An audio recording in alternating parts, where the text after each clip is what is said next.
की खरंच जसा मुसलमान म्हणतो इस्लाम खतरे में, तशा रीतीने असताना ओबीसी जो धर्म पाळतो, हिंदू धर्म पाळतो, तो खऱ्याच अर्थाने खतरेमध्ये आहे. याचा असताना तुम्ही चर्चा केली. ही चर्चा जोपर्यंत होत नाही तोपर्यंत ओबीसीच्या मनामधली भीती जाणार.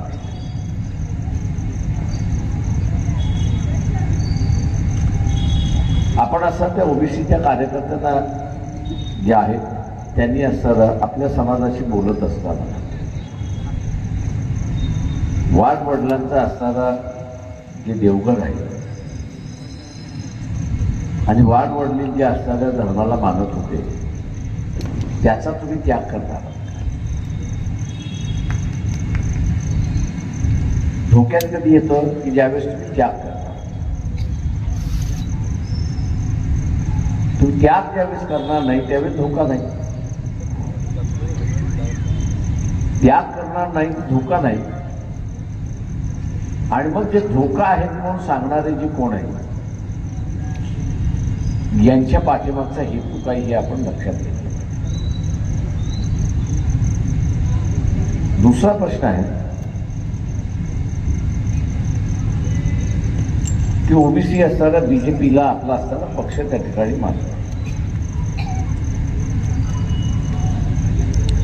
मान्य मी प्रत्येकाला असताना आपला पक्ष असतो तसं ओबीसीनी बीजेपी हा असताना आपला पक्ष मानतो. मग इथले जेवढे कार्यकर्ते त्यांनी असताना आपल्या समाजामधल्या लोकांना विचारलं पाहिजे की जरांगे पाटील यांची मागणी काय. जरांगे पाटील यांची मागणी आहे की मराठा समाजाला ओबीसी मधून आरक्षण मिळालं, ओबीसीच्या कोट्यातून आरक्षण मिळालं. या सर्व ओबीसीच्या कार्यकर्त्यांनी आपल्या समाजामध्ये याची चर्चा केली पाहिजे की नेमकी बीजेपीची भूमिका. जरांगेच्या मागणीला त्यांचा पाठिंबा आहे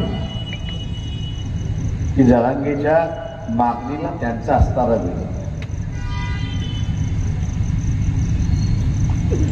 जरांगेच्या मागणीला विरोध केला तर मी असताना समजू शकतो की ओबीसीने आपल्या पक्षाबरोबर केलेला संबंध जो आहे तो योग्य आहे, त्याचा तो पक्ष त्यांच्या पाठीमागे उभा आहे. पण आज आपल्याला असताना दिसतंय की भारतीय जनता पक्ष असेल किंवा उद्धव ठाकरेंचा असताना शिवसेना असेल, या दोघांनीही जरांगे पाटील यांच्या मागणीच्या संदर्भात एकही ब्रशब्द काढलेला नाही.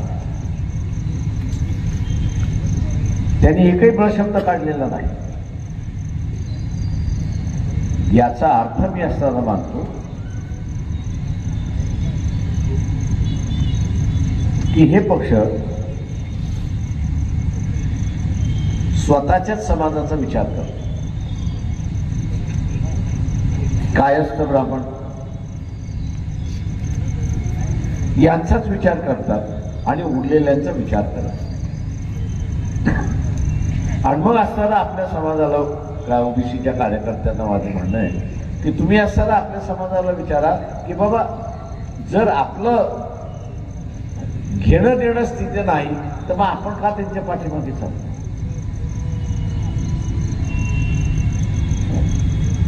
आपण त्यांच्या पाठीमागे का चालतो. आज मी असताना पाहतोय की मला अनेक जणांचे फोन येतात, प्रकाशवातून फार चांगली भूमिका घेतली, वंचितने फार चांगली भूमिका घेतली. मी त्यांना असताना म्हणालो जी योग्य भूमिका आहे ती योग्य भूमिका आम्ही, पण तुमचं कर्तव्य काय त्यामध्ये. म्हटलं तुमचं कर्तव्य काय. म्हटलं 7 तारखेला औरंगाबादला या ओबीसीच्या आणि आरक्षणाच्या जनजागृतीची यात्रा जी आहे ती 7 तारखेला समाप्त होणार. म्हटलं तुम्ही उपस्थित राहणार आहात. भीती सगळ्यांना नाही असं म्हणत, पण या भीतीतून बाहेर पडायचं असेल, या भीतीतून बाहेर पडायचं असेल तर संघटितपणा दाखवणं हा त्याच्यातला महत्वाचा. संघटितपणातून ताकद ही असताना दिसते आणि तीच ताकद आपल्याला विश्वास देते की आपल्यावरती आता काहीच होणार नाही, हल्ला होणार नाही, काहीच होणार नाही.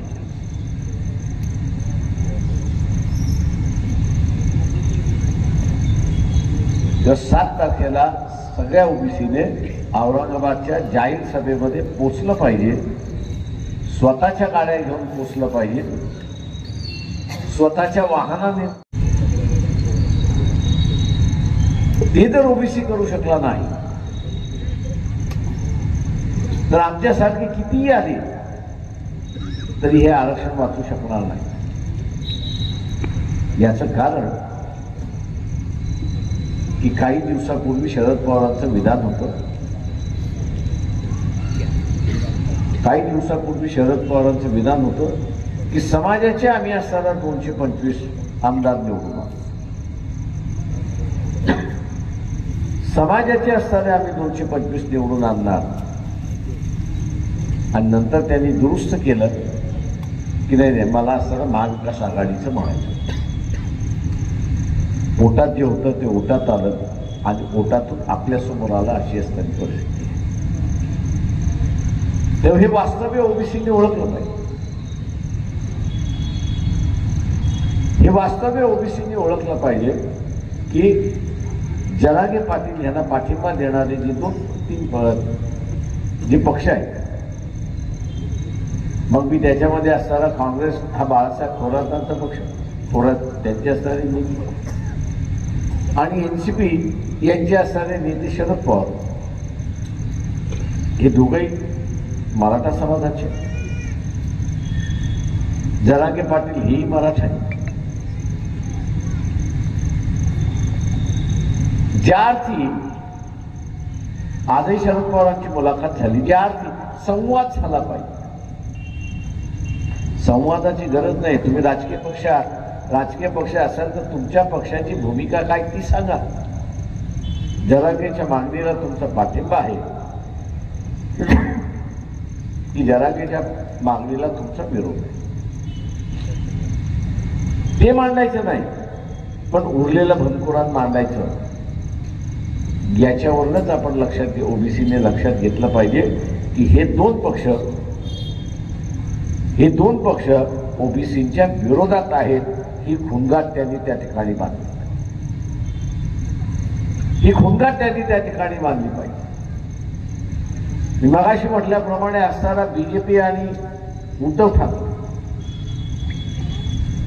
हे ब्राह्मण कायस्थ नेतृत्व आहे. त्यांचं म्हणणं आम्हाला काही घेणं देणं, लढतील. दोघं जण बघून घेतले, जे वाचले ते आपले, आणि तेही भूमिका घेणार. इलेक्शन येईपर्यंत कुठलाच पक्ष भूमिका घेणार नाही आणि म्हणून ओबीसीला स्वतःचा लढा स्वतःच लढावा लागेल हे लक्षात घ्या.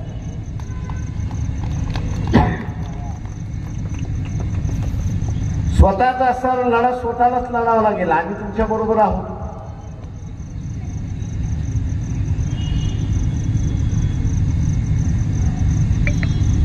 आता स्वतःचा लढा स्वतः लढायचा असेल तर काही गोष्टीचा निर्णय केला पाहिजे की माझा पक्ष कोण.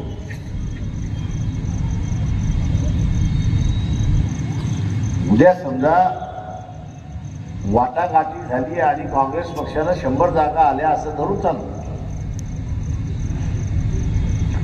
चालू असं की काँग्रेस पक्षाला 100 जागा आल्या, वाटाला 100 जागा आल्या, जागापैकी 60 जागा त्यांनी ओबीसीला दिल्या.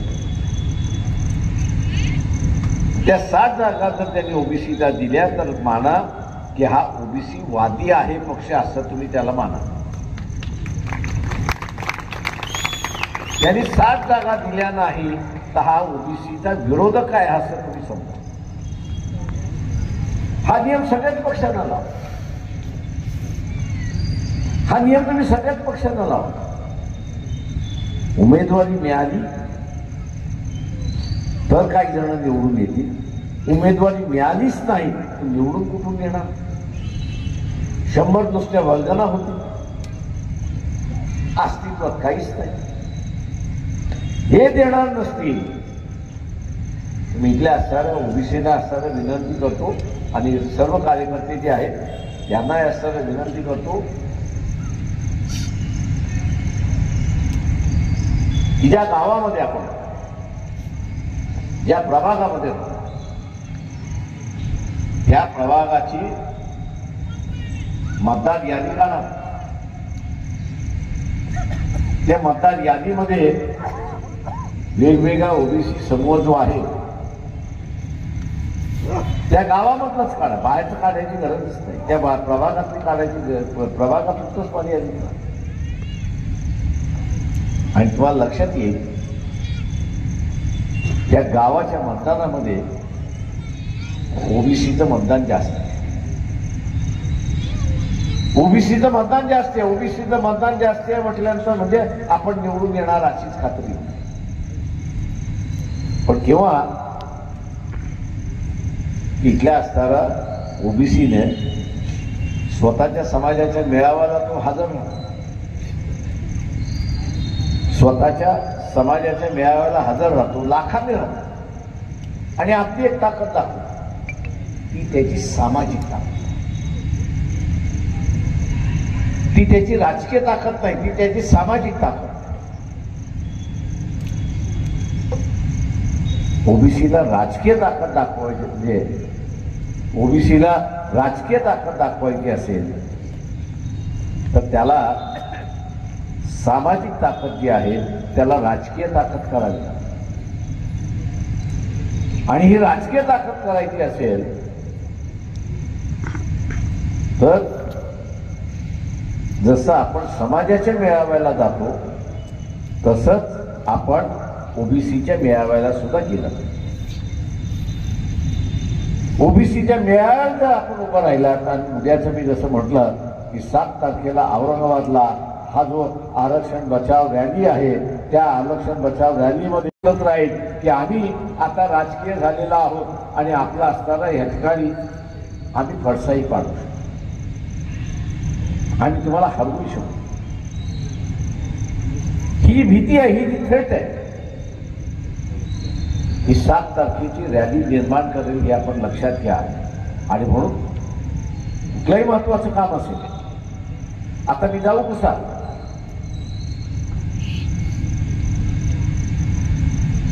मला गाडी देत नाही,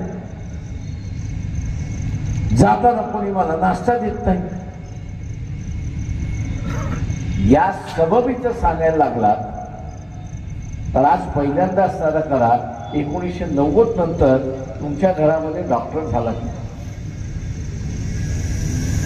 तुमच्या घरामध्ये इंजिनियर झाला,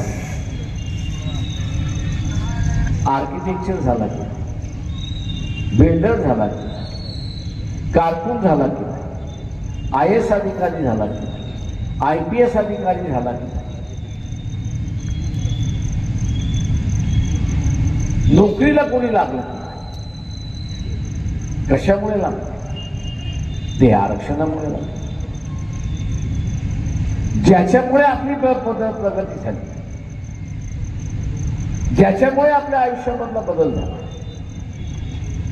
त्याच्याशी इमानदारीत राहायचं नाही, त्याच्याशी आपण इमानदारीत राहायचं नाही. इमानदारीत राहिला नाही तर निघून जाईल अशी असताना परिस्थिती. उद्या जरांगे पाटील यांची मागणी मान्य झाली तुम्हाला कोण विचारतो? आरक्षणाच्या लिस्टमध्ये तुम्ही आहात. इथला सोनारी आहे, कुंभारी आहे, लोहारी आहे, वंजारी आहे, माळी आहे, धनगरही आहे, सगळेच आहे.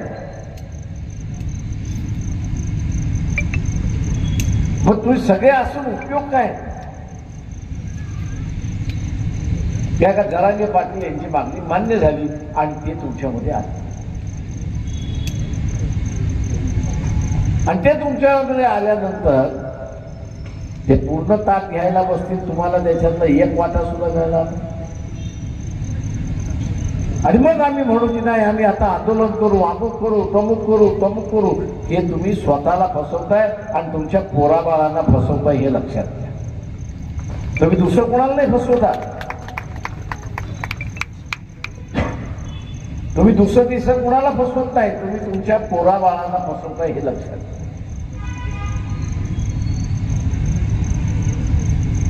शरद भुजबळ म्हणाले शरद पवारांना भेटून आल्यानंतर की महाराष्ट्रातली परिस्थिती अत्यंत स्फोटक आहे,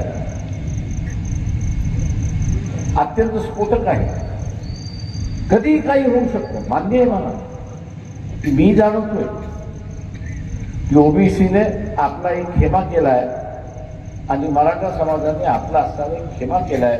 ओबीसी असं म्हणतो मी मराठ्याला मतदान देणार नाही आणि मराठा म्हणतोय की मी माझ्याच उमेदवाराला मतदान देईन, अशी असणारी परिस्थिती आहे. हे राजकीय भांडण, मी असं म्हणतो मान्य आहे, हे राजकीय विचार आहे. मतदान झालं की त्या भूमिका बदलतात, पण असं नुसतं राजकीय भांडण राहिलेलं नाही, तर ते हळूहळू सामाजिक भांडण व्हायला लागलं. कारण त्याच मुलाखतीमध्ये छगन भुजबळ यांनी असताना सांगितलं की ओबीसी हा मराठ्याच्या दुकानावरती जात नाही आणि मराठा हा ओबीसीच्या दुकानावरती जातो. जे राजकीय भांडण होतं ते सामाजिक भांडणामध्ये परिवर्तित होते, अशी असणारी परिस्थिती. राजकीय भांडणातून मतभेद असतात, पण सामाजिक भांडणं आली की माणसांची मनं दुबकतात, अशी असणारी परिस्थिती. आणि म्हणून मी असताना मुख्यमंत्र्यांना म्हणालो होतो की पत्र सगळ्यांना लिहा की जरांगे पाटील यांची जी मागणी आहे की मराठा समाजाला ओबीसी मधलं आरक्षण द्यावं, त्याच्याबद्दल लेखी भूमिका सगळ्या पक्षांची मागा. वंचित बहुजन आघाडीशिवाय दुसरं कोणीच लेखी द्यायला तयार नाही, अशी परिस्थिती.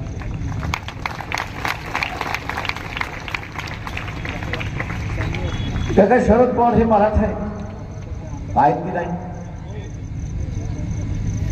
काँग्रेसचे बाळासाहेब थोरात हे मराठा आहेत की नाही? मग ते आपल्या समाजाबरोबर राहतील की आपल्या समाजाच्या विरोधात जातील? राजकीय नेते असतील तर त्यांनी राज्याचा आणि देशाचा विचार केला,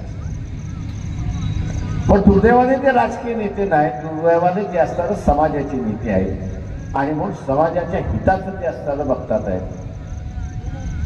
आणि समाजाच्या हिताचं बघत असल्यामुळे ते मराठा हितच बघणार, त्याच्या पलीकडे दुसरं काहीच बघणार. मी मगाशी तेच म्हणालो की असताना भाजप असेल किंवा उद्धव ठाकरेची सेना असेल, ब्राह्मण कायस्थ असं नेतृत्व आहे, तेवढं आम्हाला काय घेणं देणं आहे, बघतील.